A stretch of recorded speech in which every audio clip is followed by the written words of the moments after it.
Hi, and thanks for visiting my channel. My name's John Vito. I've been playing guitar professionally for about 50 years, and in those years as a guitar instructor from time to time.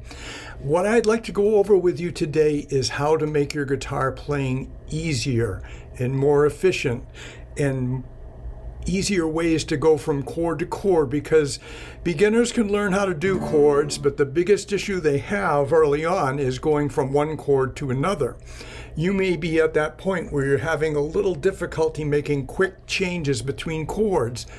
My goal in teaching is to help you solve that problem. So I hope you want to look at this solution to that problem, and then we can move on from there.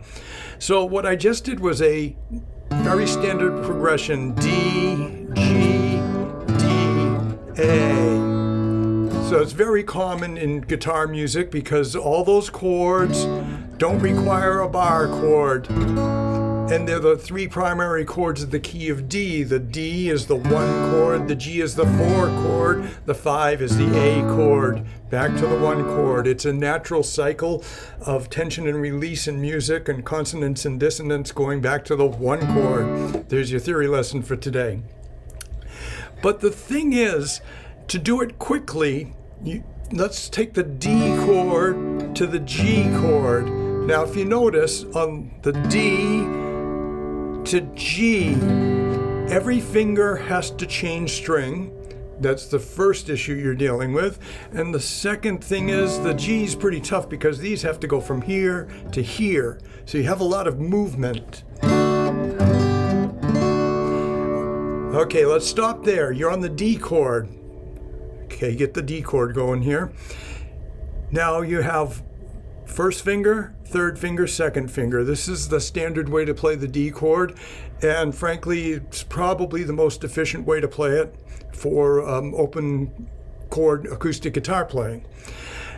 Now let's do this. Let's take your first and second fingers off, but leave that third finger on the 3rd fret of the B string, and put your pinky down here on the 3rd fret of the E string.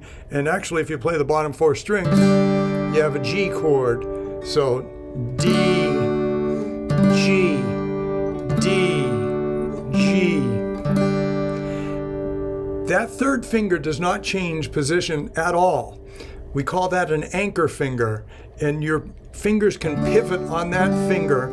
And if you notice, my wrist, my elbow, everything stays in the same position.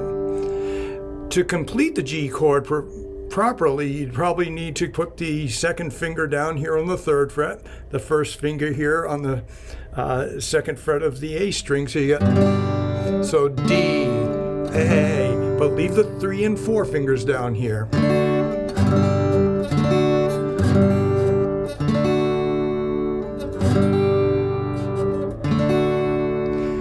Okay, that's the D to G chord. Now we're going to do the D to A. So the D to A has several issues for a lot of guitar players. The D is like this, and then you have to move, the 3rd finger just slides down, which is very convenient for the A, but you have to now put the 1st and 2nd finger above it like this. The problem with that is your wrist has to change angle to get those 3 fingers in that position, which sometimes pushes the elbow out. After playing for 20 years, 30 years ago, I discovered that I stopped using this A form because there are many ways to play a chord, and I found that that was not efficient in pretty much any circumstance I played an A chord. And the way I learned to play an A on my own, because I was taught this A chord just like everybody else, is to go from this D chord, leave the 1st finger on the 2nd fret of the G string, slide the 3rd finger down here, and then just move the 2nd finger to the D string on the 2nd fret. So that's A, D, A. And you can do that rapid fire.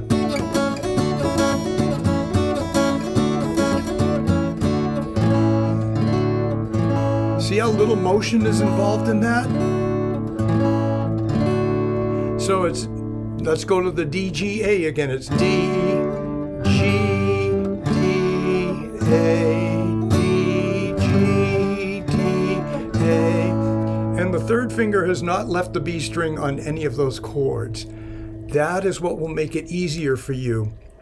If you are struggling with changing between chords, you just have to adapt a little bit the way you play those particular chords in the fingerings to make it easier.